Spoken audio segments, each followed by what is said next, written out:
Welcome back, gentlemen. I'm returning here after a long week away. I have read through hundreds of comments you sent in. I actually cried while reading some of the stories in there. And today, I'm going to say something that is very hard to hear.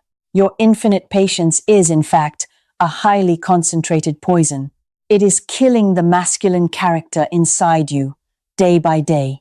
The more you yield and give in, the more she will despise you. Excessive empathy is completely destroying her desire for you as a man. Do not confuse generosity of spirit with weakness and cowardice. These two things are entirely different, though they look alike on the surface. Today, I'm going to draw a clear line between these two things. So pour yourself a cup of coffee, sit down, and listen carefully, because what I'm about to say is going to make you very uncomfortable. Why has society out there been deceiving you for the last 50 years? The experts on television tell you that you have to listen even more. The therapists advise you to be patient with your wife's emotional wounds. Figures like Oprah and Dr. Phil teach you to understand her perspective, but not a single one of them has told you this harsh, blunt truth. Many modern women are living inside a very large internal contradiction. They want equal power with men out there in broader society, but they also want to keep the privileges of the so-called weaker sex at home. They want equality, but they avoid the responsibility that comes along with it. When something goes wrong, they retreat behind the familiar shield of tears. When they are given feedback, they become the victim within 3 seconds. That is a form of emotional cowardice dressed up in very clever disguise. Men over the age of 45 tend to fall into this trap most clearly. You do all the heavy lifting in order to keep peace inside the home. You repair the roof, you pay the bills, you drive the kids to school. And she uses her sensitivity as an excuse to avoid making any real change. Equality without responsibility is, frankly, a disaster for any marriage. It creates one person carrying the load and one person feeding off the other emotionally. Before we go any deeper, I need to make one important thing very clear. This video is not meant for cases of genuine domestic violence. It is not meant for serious, clinically diagnosed mental health disorders. If your wife is suffering from severe depression, please take her to see a doctor. What we are talking about today are ordinary, cold, stale marriages. The kind where emotional immaturity is quietly destroying everything you built. The kind where a decent, good man is slowly losing himself in the process. Now I am going to expose 4 behaviors that are wrecking your bedroom. 4 subtle traps that perhaps you have never put a name to before. The first behavior I call the engine with no brakes. She becomes loud, aggressive, and demanding in many different ways. She insists that you cater to every passing whim that crosses her mind. She points, she gives orders, she criticizes you right in front of the children. She has no problem raising her voice in the middle of a crowded restaurant. But the moment she faces any consequence for her own behavior, she immediately transforms into a 5-year-old little girl in tears. How could you ever speak to me that harshly? How could you do that? Tears become the trick she uses to escape every form of accountability. The engine can press the gas pedal hard, but it has no brakes. This is a very basic form of psychological manipulation, but it is extremely effective. The second behavior is the reality switcher, very smooth and skillful. She admits she is not perfect in a vague, general, sweeping kind of way. I know I'm not the perfect wife or anything like that, honey. That sounds humble and quite endearing, doesn't it, gentlemen? But she absolutely never admits to one specific concrete mistake. She uses fake humility as a way to justify her actual behavior. I know I was wrong, but you did the same thing to me first. That little word, but, is the hammer that shatters every apology. Reality gets bent so that she always ends up as the main victim. And you, of course, always end up as the source of all the pain. This is the technique that psychologists refer to as DARVO. Deny, attack, and reverse the roles of victim and offender. The third behavior is the superior monologue in every single conversation. Every form of pressure you face gets immediately crushed by her in return. You mention a stressful meeting? She says her day was much worse than yours. You mention back pain. She brings up her chronic migraine headache. You share concerns about aging parents. She complains about her mother-in-law more. She turns every moment of connection into a competition over who suffers more. Your story never gets to be heard all the way through to the end. She is simply waiting for her turn to talk about herself again, and after 20 years you have learned to remain completely silent. You no longer share anything with her on a deep emotional level anymore. You become an island inside the very walls of your own home. The fourth behavior is the counterpuncher, and this one is extremely dangerous. You ask for closeness and intimacy. She treats that as an attack on her. You give feedback about the household. She treats it as a personal insult. You bring up money matters. She says you are trying to control her life. She counterattacks immediately so that you end up feeling guilty for asking. She digs up old mistakes from 5 years ago and throws them right back at you. She brings up that birthday you forgot back in the year 2010. And you, after a few rounds of this, learn to stay quiet to avoid the blows. You stay silent, not out of love, but out of fear and avoidance. That is the core difference that very few men ever truly recognize. Silence rooted in love and silence rooted in fear look the same on the outside. But on the inside, one nourishes the soul and the other kills it slowly. Now, let us look at what real psychological science actually has to say. The first concept is called rejection sensitivity. Sensitivity to being rejected.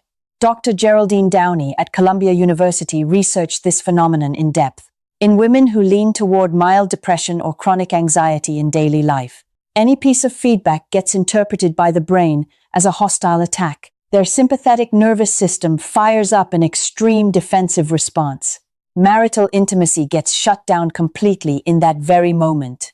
This is a real issue, and I am not blaming women in general here, but this is her issue to handle, and it is not your fault as a husband. And she needs to address it with a trained mental health professional. The second concept comes from the famous research at the Gottman Institute.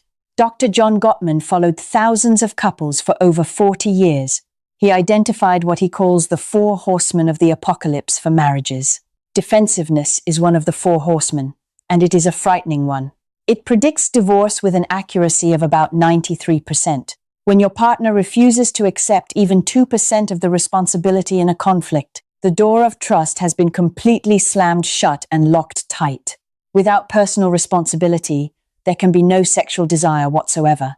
This is an unbreakable psychological law, gentlemen, and you need to hear it. Now I need to talk about how this behavior is destroying you personally. You are slowly turning yourself into a nanny inside your own marriage. You are providing emotional protection for a grown child living in your home. You clean up every emotional storm that she happens to create at home. You apologize for the mistakes she made, the ones that were never yours. In psychology, desire requires respect as its essential foundation.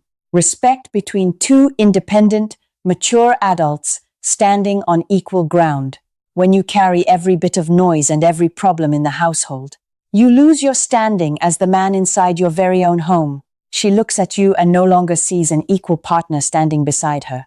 She sees a reluctant father figure stuck taking care of her. And she simply cannot desire the very person she has come to look down upon. Your weakness has never once created love in the heart of another person. It only creates a toxic, parasitic relationship that drags on for years. She drains your emotional energy, and you receive nothing at all in return. And after 10 years, after 20 years, you become an empty shell of a man. It is time for you to stop trying so hard to change her behavior. You cannot empathize with her until she somehow magically becomes better. That approach only makes her even lazier on an emotional level. Unconditional empathy is a reward for immature behavior, plain and simple. Come back to taking ownership of your own life and your own self first. If she chooses not to grow, then that is her choice and her responsibility. But you must choose to become a man with his own clear standards. Stop begging for crumbs of affection from a shallow, indifferent wife. Stop trading your dignity for a few minutes of fake, manufactured peace. Now, I will give you 3 concrete steps to take back control of your life. Step 1 is to apply the Morgan Symmetry Test inside your own head. This is a thought exercise I learned from a marriage therapist years ago. Imagine your wife is actually a male co-worker named Morgan in your office. Morgan is sitting in the conference room crying because of a performance review. Morgan is pounding the table because the boss gave him notes on this week's report. Morgan goes silent for 3 full days because someone called out his tardiness. Would you feel sorry for Morgan? Or would you find him quite ridiculous? Would you want to promote Morgan? Or would you want to stay far away from him? If you would not accept that behavior from Morgan inside your company, then why on earth do you allow it to live inside your own bedroom? Standards must be consistent, whether the person is male or female. This is what true equality actually looks like, not selective equality. Step 2 is to establish the 2% responsibility zone in arguments. This is a concept I'm borrowing from the Gottman Institute I just mentioned. In every single argument, you must demand absolute specificity from her. Do not accept that vague, generic line, "I know I'm not perfect." Gently but firmly ask her to identify the specific mistake she made. Can you tell me exactly what you did wrong in this particular situation? How are you planning to change that behavior going forward in the future? Without concrete corrective action, an apology is completely worthless. Do not accept a vague apology just to end the argument and move on. An apology with no behavior change is just a bandage placed on an infected wound. Step 3 is to stop playing the role of the emotional rescuer at home. When she uses tears in order to avoid the real issue on the table, stay perfectly calm. Do not rush in to hug her and soothe her right away. Sit still. Take a deep breath. Keep your gaze soft, but very steady. Speak gently and say, "I'll wait until you are ready to face this issue. I am not going anywhere, but I cannot continue this conversation while you are using tears." Then hand her a tissue and pour her a glass of cool water. And sit there in silence, not giving in, not apologizing, not changing the subject. Do not rush to comfort her, only to have everything go right back to how it was. The first time, she will be shocked, maybe angry. Maybe she walks off to the bedroom. The second time, the third time, she will start to learn a brand new lesson. The lesson that tears are no longer the universal key to every locked door. Are you tired of trying to carry it all on your own for years? Are you tired of having to absorb every emotional storm in your home? It is time for you to reclaim the masculine strength you lost along the way. It is time for you to live for the rest of your life on your own terms. Hit the subscribe button and join our community of men right here. This is where we learn to love using reason and using real science, not using weakness disguised as some noble, lofty form of love. You deserve to be happy, and you deserve to be respected in your marriage. Do not let your endless patience become the gravestone of your entire life. If 20 years of patience did not earn you her love and respect, then another 20 years will not either, so stop lying to yourself now. Finally, I want you to turn off your phone and sit in pure silence. Place your hand on your chest and feel your heart beat, one beat at a time. That heart has carried far too much weight for far too many years now. And right now, I want you to be honest with yourself just one time. Not honest with your wife, not with your friends, and not with me here. Be honest with the man living inside your own chest, that man right there. Are you truly loving your wife with every fiber of your heart? Or are you simply afraid of facing a truth more painful than death itself? The truth that the woman you have spent your entire life caring for, the mother of your children, the woman who has slept beside you for decades, has actually never once respected you as a real man in the full sense of the word.